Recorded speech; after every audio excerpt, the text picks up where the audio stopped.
Shalom and welcome back to the Ministry of Yeshua. I'm glad that you're here to learn the Word of God with us. Today we're diving into this week's portion, which is called Behar.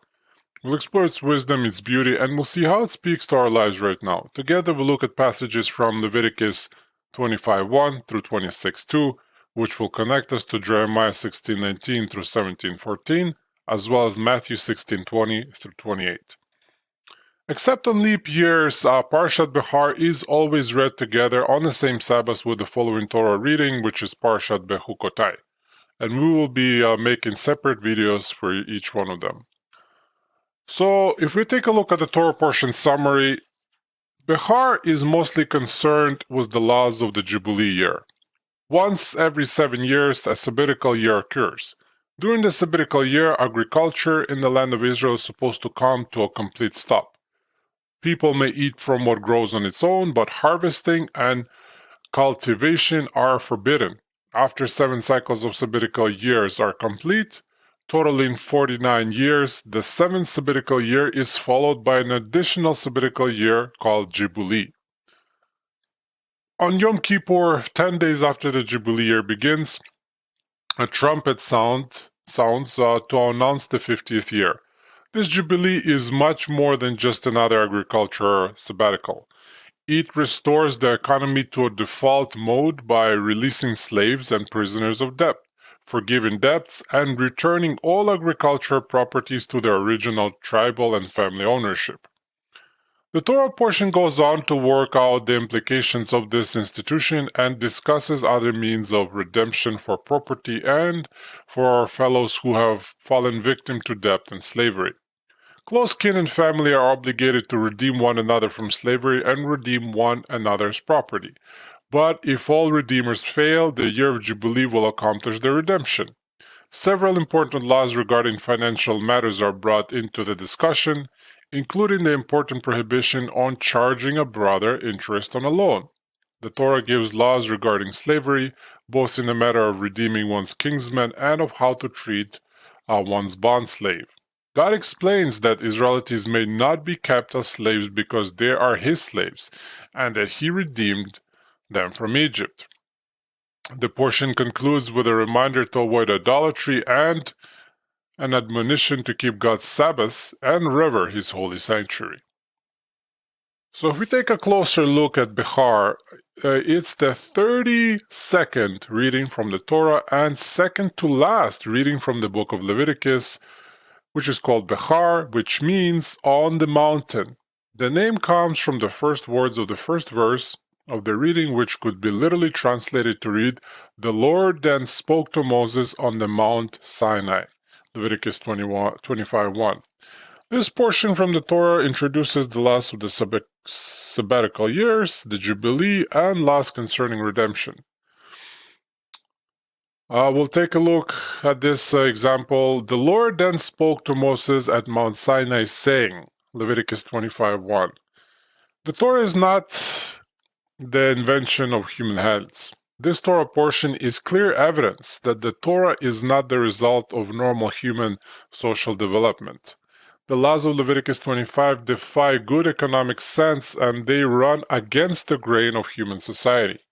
At the same time, they contain beautiful social principles that demand respect for human dignity, equality, and justice. The laws of this chapter include the environmentally progressive idea of a sabbatical year and the socially progressive concept of the Jubilee, whereby accumulated debts are forgiven, slaves are released, and property is returned to its original family owners. At the center of all, this legislation is a concern for the poor and disadvantaged in the society. Sabbath rest for the land. Speak to the sons of Israel and say to them, when you come into the land which I shall give you, then the land shall have a Sabbath to the Lord. Leviticus 25:2. So prior to Leviticus 25, the Torah frequently enjoined Israel to keep the Lord's Sabbath. It also discussed both the weekly 7-day Sabbath and the special Sabbaths of the festivals. In its various permutations, the Torah used the word Shabbat more than 25 times prior to this passage. This Torah reading begins with yet another important set of Sabbath laws. This time, the Sabbath under discussion is not the weekly seventh-day Sabbath, nor is it the one with the special holiday Sabbath. Instead, Leviticus 25, 1 through 7 introduces a 7-year cycle that concludes with a Sabbath year. So before you start to wonder how you will get time off from work to keep a Sabbath for a whole year, note that the Sabbatical year is not a Sabbath for people, it is a Sabbath for the land of Israel. The Torah instructs the children of Israel to let the land of Israel rest by desisting from agriculture for 1 out of every 7 years. Farmers in the land of Israel were instructed to let the land go fallow. They were not to plow, sow, prune, reap, or trim during the 7th year. They could pick and eat the crops that grew of their own accord, but that was to be the limit of their agricultural production. This does not mean that the people in North America or Africa need to let their gardens and fields go unplanted or untended during the Sabbatical year. The Sabbatical year laws apply only to the Jewish people in the land of Israel. This is why the Torah says, when you come into the land, before introducing the Sabbatical year law. What does the land of Israel, or I guess why does the land of Israel need to rest? Does it get tired? The word Shabbat does not mean to rest in a sense of taking a nap or getting some relaxing time by lounging around for a while. The main idea behind the word Shabbat is to cease or to desist. The Sabbath is certainly not a restful day for me, as we do a lot of learning at Sabbath assembly, but it is a day of ceasing from production and creation. So too, the land of Israel was to have a year of ceasing from production. Letting the land rest for a year has several implications for the Israelite farmer. It took a leap of faith. A farmer would inevitably wonder how he would be able to provide for his family during the Sabbatical year. The Lord anticipated that question, and he said, if you say, what are we going to eat on the 7th year if we do not sow or gather in our crops, then I will so order my blessing for you in the 6th year that it will bring forth the crop for the 3 years. Leviticus 25:20-21. So the Sabbatical year had an advantage for the Israelite farmer.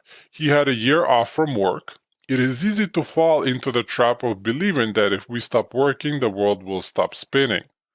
The Torah seeks to teach us to place our trust in God rather than our own efforts. Imagine having a year off, once every 7 years, to devote yourself to studying the scriptures, learning Torah, and serving the kingdom. The anticipation of the coming Sabbatical year transforms the other 6 years. Rather than simply mundane agriculture and production, the 6 years work toward a goal, the Sabbatical year.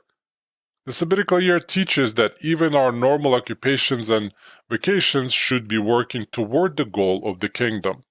So a person may not think of his job as particularly spiritual or godly. For example, suppose a person works as a clerk at a grocery store. His entire day is spent scanning purchases, punching a cash register, and making change. Nothing very holy about that, and grocers do not get a Sabbatical year. However, when he remembers that he is not simply working for a paycheck, but that he is working with the goal of serving the kingdom, his mundane job becomes meaningful. With the money he makes from the job, he supports his family, gives to charity, and affords a Sabbath day that he can give to the Lord. He is not just working for a paycheck. He is working toward the reward of the kingdom of heaven. And we'll talk about ownerless. All of you shall have the Sabbath products of the land for food, yourself and your male and female slaves, and your hired man and your foreign resident, those who live as aliens with you. Leviticus 25:6. The Torah explains in Leviticus 25:6 that the Israelite landowner was to renounce his right of ownership over his property during the Sabbatical year. Rashi comments on the verse by explaining that this does not forbid the landowner from harvesting and eating the produce that grows of itself. So it simply means that he should not act as the proprietor over that produce. In the Sabbatical year, the land belongs to everyone equally, rich and poor, free and slave, Jew and non-Jew alike, the sabbatical year reminds us that ultimately everything belongs to God. We do not rely on our anything. Instead, the earth is the Lord's and all it contains. And we see that in Psalm 24:1. In Western society, it is easy to get caught in a trap of materialism. We unconsciously measure our quality of life based on the value of our possessions. A fine house, a nice car, a designer clothing, a first-rate education, a prestigious title. These are the sorts of things by which we measure ourselves and the others, sadly. In reality, the materialism is fleeting and empty. A person cannot truly own any of those things. We are just short-term borrowers. As the saying goes, you can't take it with you. Things are heavy. The sages say that the more property and possessions a person acquires, the more worry and concerns he acquires. So when a person remembers that God is the real owner of all his possessions, he will find life far less burdensome. The Jubilee year. You are also to count off 7 Sabbaths of years for yourselves, 7 times 7 years, so that you have the time of the 7 Sabbaths of years, namely 49 years. Leviticus 25:8. The sabbatical year occurred once every 7 years, and God commanded the children of Israel to count off 7 full sabbatical cycles. So 7 cycles of 7 years multiplies out to 49 years. The 50th year was called the Yovel year. Yovel is transliterated into English Bibles as Jubilee. The Jubilee year is supposed to be declared 10 days after it begins by a sounding of trumpets on the Day of Atonement. So during the Jubilee year, agriculture is to be left fallow, just like the sabbatical year. When the Jubilee comes, debts are forgiven, loans are cancelled, slaves are released, and property holdings return to their original tribal family owners. Jubilee years have not been practiced in Israel since the tribes went into exile. But imagine what it must have been like when the Jubilee was kept. Suppose all your debts were cancelled. You were given an expensive tract of land that had belonged to your great-grandfather generations ago. Suppose you were a slave because you owed a large sum of money. When the trumpet of the Jubilee year sounded, your debts were forgiven and you were set free. How could you keep from dancing? The Bible tells us that before knowing Yeshua, we are all debtors. Our sins collect like a great financial burden that we have no hope of ever repaying. Worse, we are slaves to the adversary. Without the Messiah, we are spiritually hopeless, in bondage, and without inheritance. Yeshua is our Jubilee year. He told the people in the synagogue in Nazareth that he had come to proclaim release to the captives, to set free those who are oppressed, to proclaim the favorable year of the Lord. And that's in Luke 4:18-19. The favorable year of the Lord is the Jubilee year. So Yeshua is a spiritual Jubilee.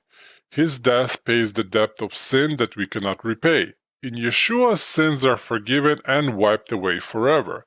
He sets us free from bondage to the adversary, and to our utter astonishment, he gives us a rich inheritance in the land of Israel, the New Jerusalem.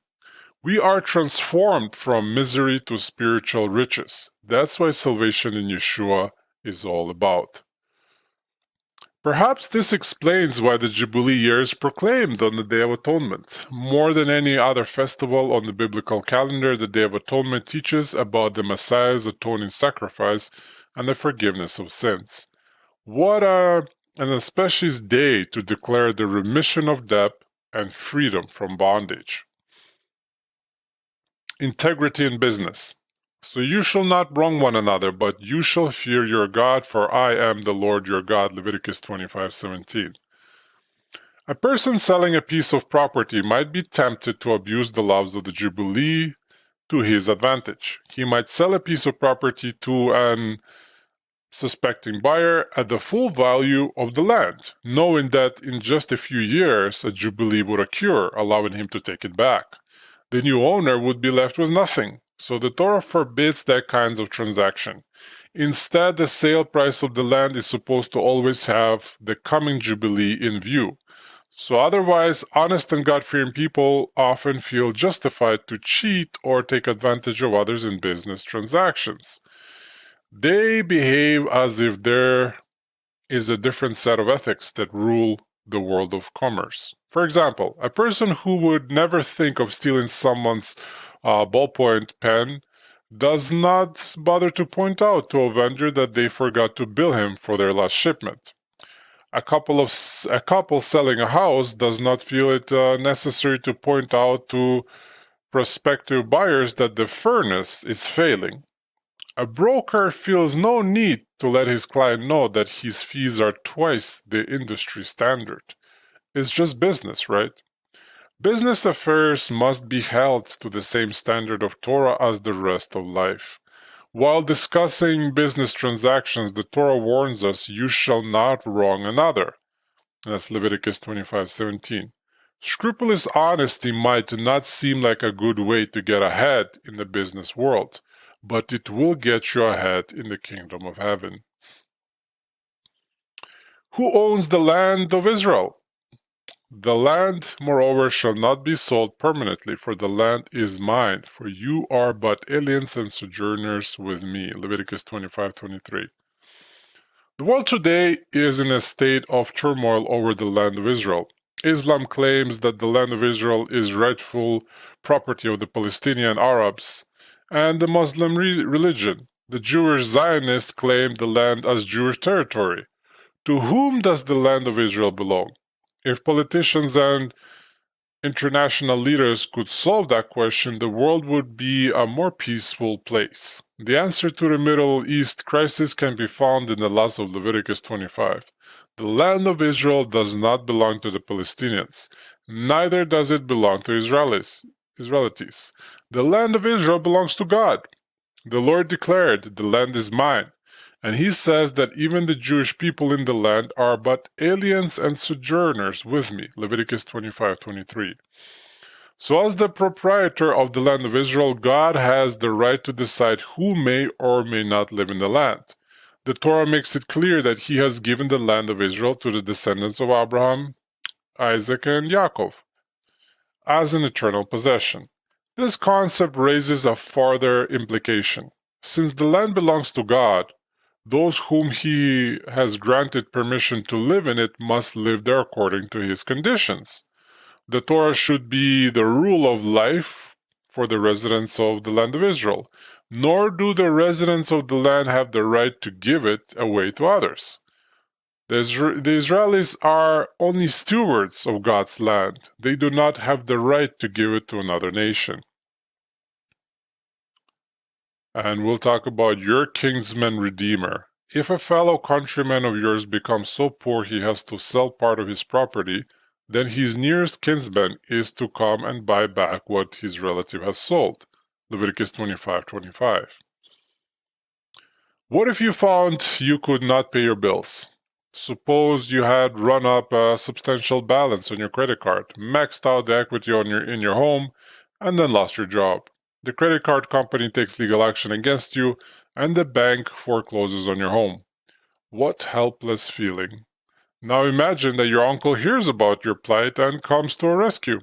He contacts the credit company and arranges for a reasonable payment that you can afford and convinces them to waive the late fees. He goes to the bank, buys your house, and tells you to move back in.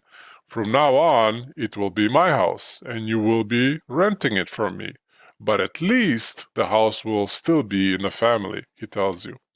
Wouldn't it be nice to have an uncle like that? In the days of the Bible, an uncle like that was called a kinsman redeemer. The redeemer could be a brother, an uncle, a cousin, or any close relative. When a family member hit hard times, a close relative was supposed to step in and bail the poor man out. It wasn't just free handout, it was redemption. The man would owe the family, and his property might end up with another family member, but at least he would keep him out of slavery and keep the family property from falling into the hands of strangers. This biblical pattern of redemption shows us how God would have us take care of one another. When a family member is struggling, other family members should come alongside him and help prop him up. So too with our brothers and sisters in Messiah. When we see a brother legitimately struggling, we should do what we can to help the man find success. Redemption refers to buying something back. When your uncle bought back your house from the bank that had foreclosed on it, he was redeeming the house. God was the Redeemer of Israel when he rescued them from Egypt. He redeemed us from sin and death when he brought us back with the death of his son. So Yeshua is like our kinsman redeemer relative who pays the price to rescue us when we cannot help ourselves. Paying the price. Or in a case a man has no kinsman, Leviticus 25:26. There are a few problems with the kinsman redeemer idea. In some cases, a person might not have the surviving kinsman. In other cases, a person might find that all of his kinsmen are also impoverished. Or it might be that his kinsmen are unwilling to help. In that case, the year of Jubilee provides an automatic redemption. At the Jubilee, it shall revert, that he may return to his property, and that's in Leviticus 25:28. In the Jubilee year, debts are forgiven, slaves are released, and property returns to the family of the original owners. The Torah also speaks of situation in which a person might acquire the means to redeem himself or his own property. By some good fortune, he may be able to buy his land back or buy his way out of slavery. In the realm of eternal reckoning, where debts represent sin, no man can redeem himself. Our worthiest and most noble efforts to buy forgiveness from God are useless. The sin must be paid for first, and human beings do not have any currency with which to pay the debt. This explains why we all need grace. The price of Yeshua's death and resurrection is the repayment that buys us back for God. That's what we mean when we say that the Messiah has paid the price for our sins. Sustaining the poor among us. Now, in the case of countrymen of yours become poor and his means with regard to your falter, then you are to sustain him like a stranger or a sojourner, that he may live with you. Leviticus 25:35. God makes us responsible for helping others who are in need. Where do we begin? The world is full of need. A person could exhaust all his resources given to those in need. The Torah says that if a countryman of ours becomes poor, we are to sustain him and assist him. The Hebrew word translated as countryman could literally be translated as brother. This teaches us that our first responsibility is to our own family. When a family member is having difficulty putting food on the table, his immediate family must offer some assistance.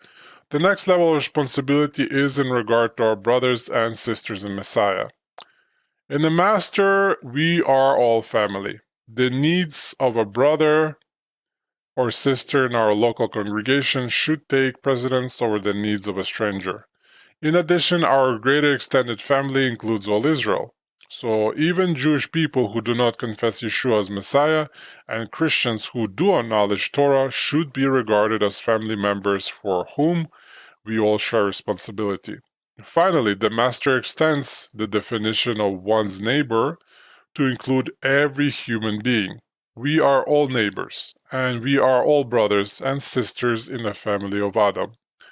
The order of priority for giving charity can be understood as follows. So first, it goes to immediate family. Second, extended family. Third, congregational family. 4, all Jews and Christians. And 5, all human beings. There are many ways of helping the poor, and the best means is not to give a gift of money, but to help a person become self-sufficient. The old adage about teaching a man to fish instead of giving him a fish holds true. Simply throwing money at a situation might do more harm than good. For example, suppose a man in your congregation is struggling to provide for his family. The congregation comes around him and gives him a gift of money to pay his rent and buy groceries. Relieved by the influx of cash, the man does not seek a means to improve his situation. A month later, he needs money for rent and groceries again. His brothers and sisters come to his rescue, and the situation becomes better. So a better solution would be for some man in the community to sit down with the struggling person, help him sort through his finances, and come up with an achievable solution, perhaps a better job or a less expensive place to live, or maybe cutting out some unnecessary expenses. Our goal should be the success of all our brothers and sisters. Still, a person should set aside a portion of his income every month for financial assistance. In Jewish communities, 10% is considered a minimum amount to designate for charity. Giving generously to the poor was one of the main thrusts of the Master's teaching.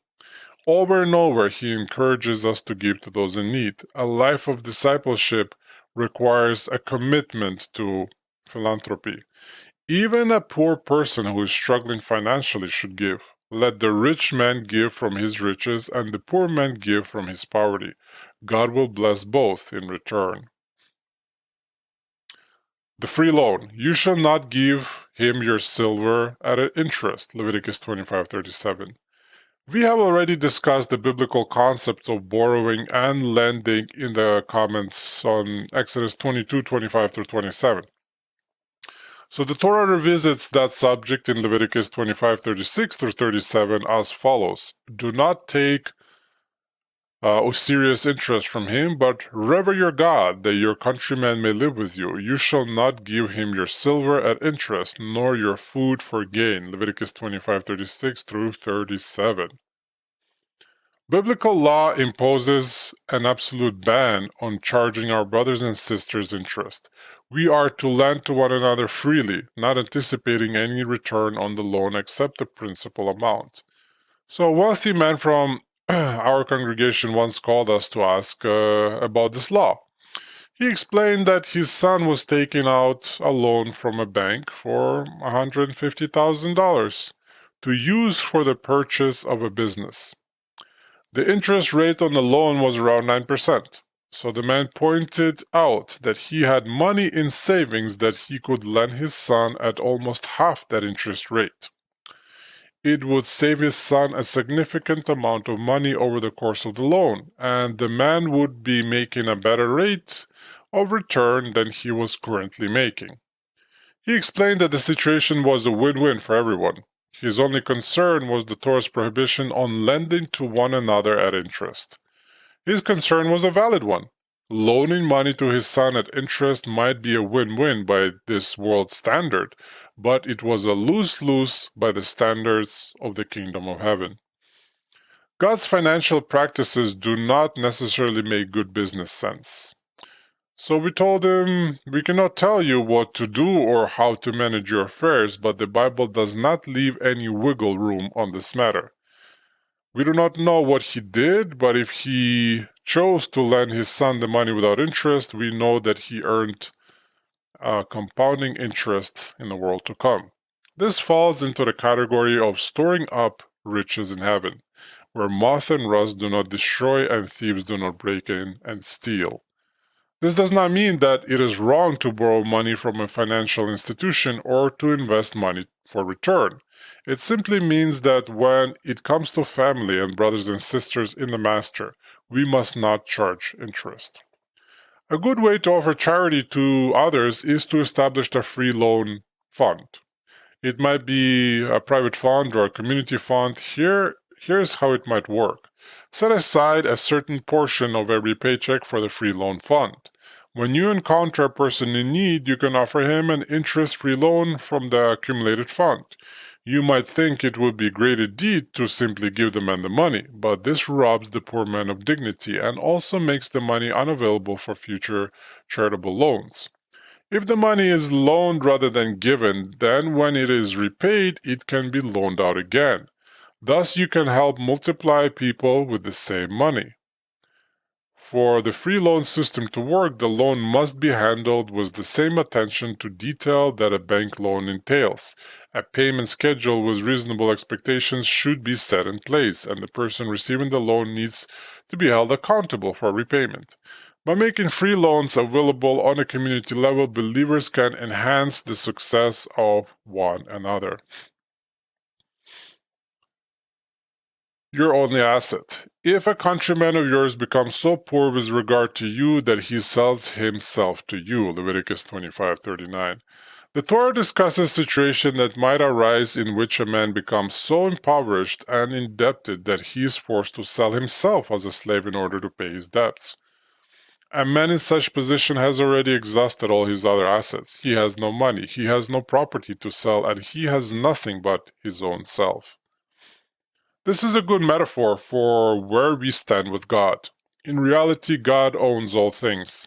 The only thing He has given to us for a possession is our ability to choose to willingly love and serve Him. That being the case, there is nothing we can give Him except ourselves. Aside from that, we are utterly impoverished. Our willing submission to God is the only asset that we have.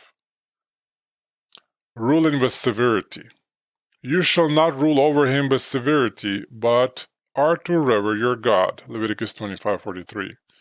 So if a man became so impoverished that he sold himself as a slave to another Israelite in order to pay his debts, the Israelite owner was not to treat the poor man as a slave.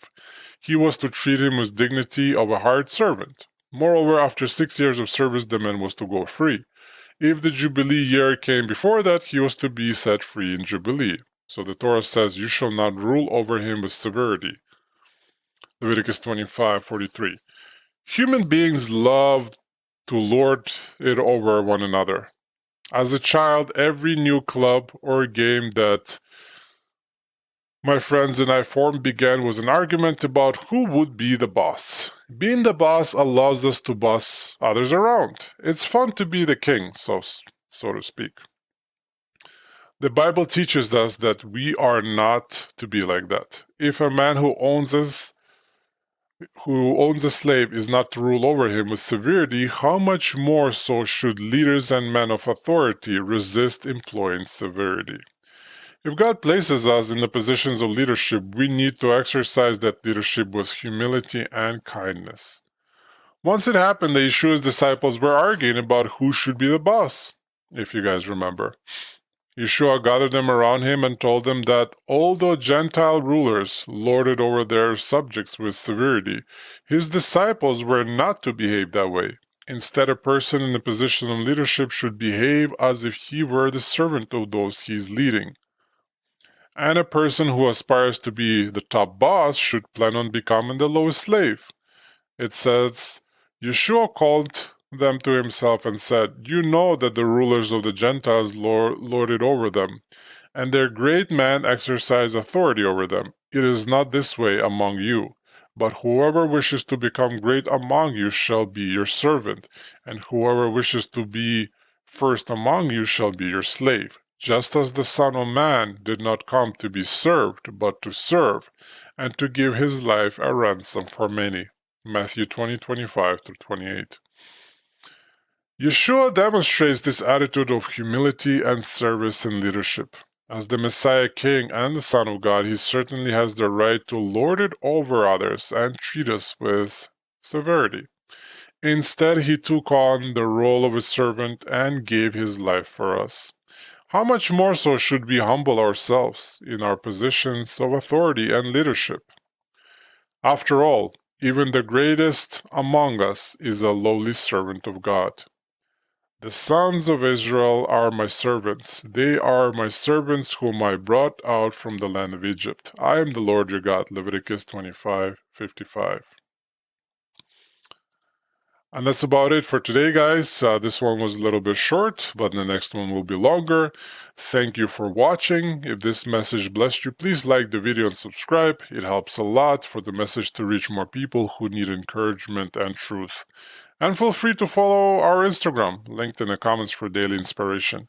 May God bless you and keep you. May He shine His light on you and be gracious to you. May He turn towards you and grant you peace. Grace and shalom to you all.